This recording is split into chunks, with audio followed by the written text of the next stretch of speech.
di minggu ini bahwa Menteri Pertanian Syahrul Yassin Limpo itu tersangka sebagai orang yang melakukan tindak pidana korupsi, yang dimana pada waktu disampaikan ke publik terkait isu itu beliau masih di luar negeri dengan menerima piagam penghargaan terkait pangan, keberhasilan beliau dalam mengatasi pangan yang ada di Indonesia.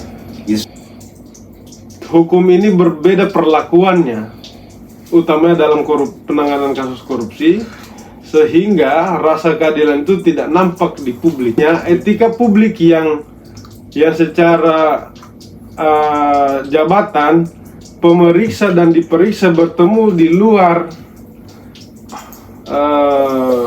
proses peradilan. Nah, tentu kecurigaan publik adalah mungkin akan diatur kasus ini, atau mungkin akan ada penyelewengan dari kasus ini. Ya. Assalamualaikum warahmatullahi wabarakatuh. Kembali lagi bersama kami di podcast 2/3 malam. Bersama saya, ada di sebelah kanan saya Bung Rizal X dan Bung X. Bung X ini bertopeng, cuman nggak tahu sekarang topengnya lagi disimpan mungkin. Sekarang bermasker. Oke? Kali ini kita akan membahas soal yang sementara viral, yang sementara menjadi perbincangan publik, yaitu soal kasus yang sementara hangat diperbincangkan adalah kasus mengenai Menteri Pertanian atau ex-Menteri Pertanian, yaitu Bapak SEL, yang sementara menjadi perbincangan hangat terkait kasus dugaan tindak pidana korupsi yang juga melibatkan Ketua KPK, juga disinyalir menerima atau melakukan upaya pemerasan yang sementara hangat di media-media yang bisa kita baca bersama. Untuk itu di podcast 2/3 malam ini sebagai inspirasi dan menjadi perbincangan keseharian kita menawarkan perspektif yang berbeda dari kedua narasumber kita yang sudah tidak asing lagi, yang sangat familiar. Untuk itu kita tidak panjang lebar. Bagaimana perspektif Bung Rizal X memaknai kondisi terkini soal Pak SEL dan Ketua KPK Firly Bahuri? Silakan. Jadi di beberapa bulan sebelumnya bahwa Menteri Pertanian Bapak Syahrul Yassin Limpo itu sudah dilakukan pemeriksaan sebelum terberhentinya kasusnya, bahwa disinyalir melakukan tindak pidana korupsi, yang kemudian di bulan-bulan sebelumnya itu tidak terbukti. Yang kemudian anehnya di minggu ini bahwa Menteri Pertanian Syahrul Yassin Limpo itu tersangka sebagai orang yang melakukan tindak pidana korupsi, yang dimana pada waktu disampaikan ke publik terkait isu itu beliau masih di luar negeri dengan menerima piagam penghargaan terkait pangan, keberhasilan beliau dalam mengatasi pangan yang ada di Indonesia. Itu seperti itu berdasarkan keterangan di beberapa media.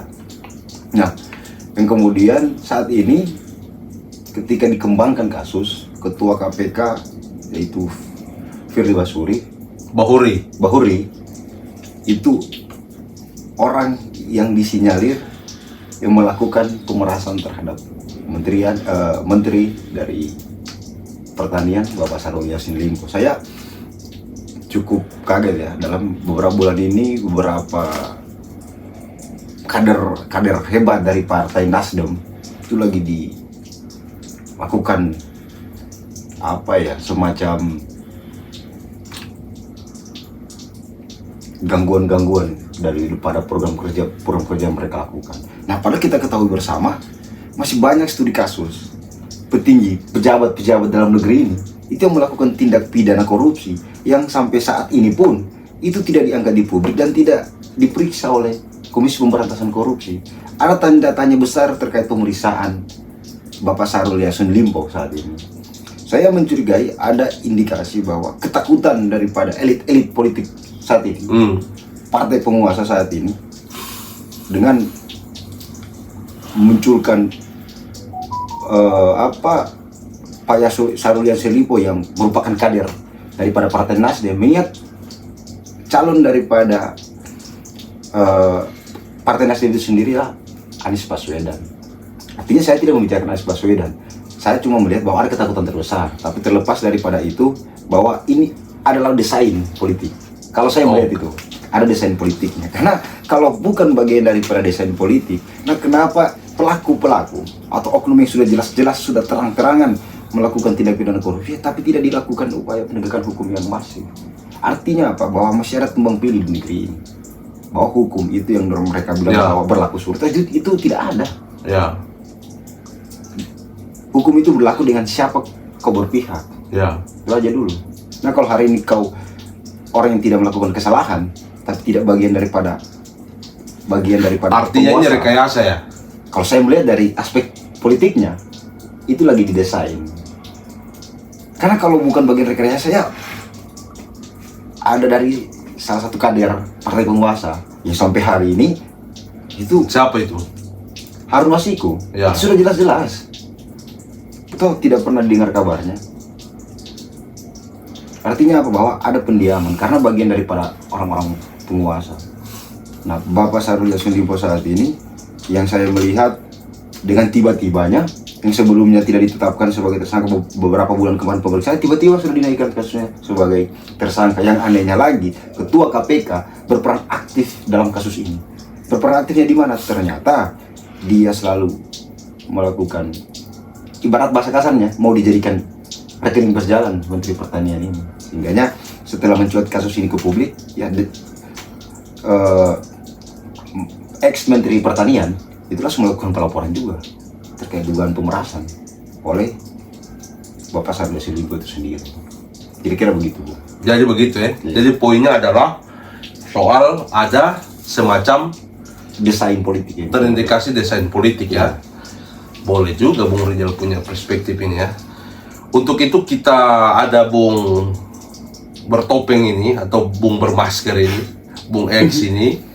Bagaimana perspektif Bung X mengenai keadaan yang kita sampaikan tadi?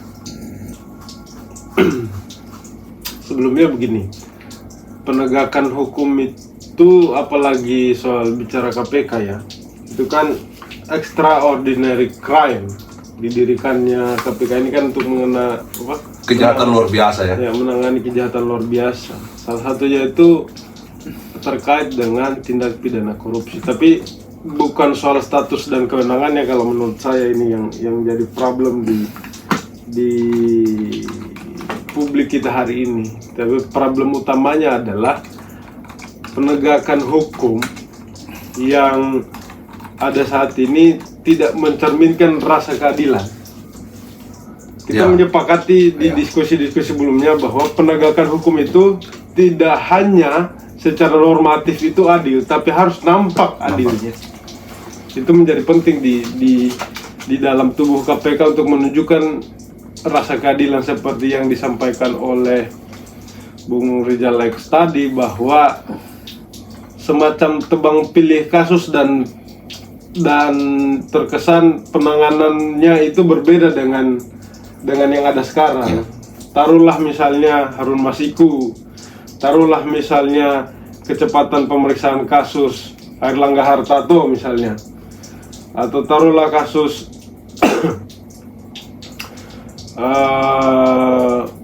siapa namanya kemarin nih,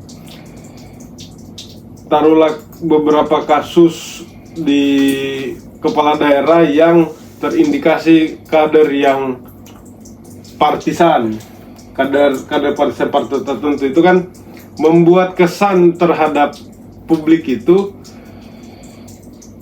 hukum ini berbeda perlakuannya, utamanya dalam penanganan kasus korupsi, sehingga rasa keadilan itu tidak nampak di publik. Itu poin pertama di pernyataan saya. Yang kedua adalah soal etika publik, tentang bagaimana akhirnya publik mengetahui pertemuan antara Bapak ex Menteri Pertanian dengan Ketua KPK yang di luar di luar di luar hubungannya sebagai penyelenggara negara. Karena KPK saat ini adalah institusi yang secara langsung merupakan institusi publik. Artinya etika publik yang secara jabatan pemeriksa dan diperiksa bertemu di luar proses peradilan. Nah, tentu kecurigaan publik adalah mungkin akan diatur kasus ini, atau mungkin akan ada penyelewengan dari kasus ini yang tidak sesuai dengan koridor dan tahapan pemeriksaan yang telah menjadi SOP KPK itu sendiri. Nah, itu yang menjadi menurut saya etika publik dari KPK. Kenapa korban cenderung di mana-mana yang kita ketahui bersama bahwa kalau seseorang sudah terindikasi bersalah, maka yang dia lakukan adalah mencoba bertahan dengan apapun caranya supaya terhindar dari masalah tersebut. Ya, betul. Nah, sehingga pertemuan yang terjadi antara orang yang lagi berada dalam sebuah kasus yang nyata-nyatanya diperiksa oleh KPK tersebut, dan pertemuan dan ketua KPK yang saat ini menjabat melakukan pertemuan itu pun menurut saya sudah menunjukkan bahwa tidak ada proses yang benar-benar tegas dan sesuai kaidah yang dijalankan saat ini. Bertemu pun menurut saya sudah keliru. Karena menurut saya itu malah menjadikan kecurigaan publik makin menebal bahwa memang tidak ada yang murni di tubuh KPK saat ini. Murni dalam artian sesuai dengan koridor SOP yang saya maksud tadi. Sungguh tidak elok yang diperiksa bertemu yang memeriksa. Yang dibicarakan apa kalau bukan yang perkara yang lagi berjalan. Maka pertemuan itu menurut saya telah membatalkan independensi KPK sebagai lembaga publik yang menjunjung tinggi etika publik.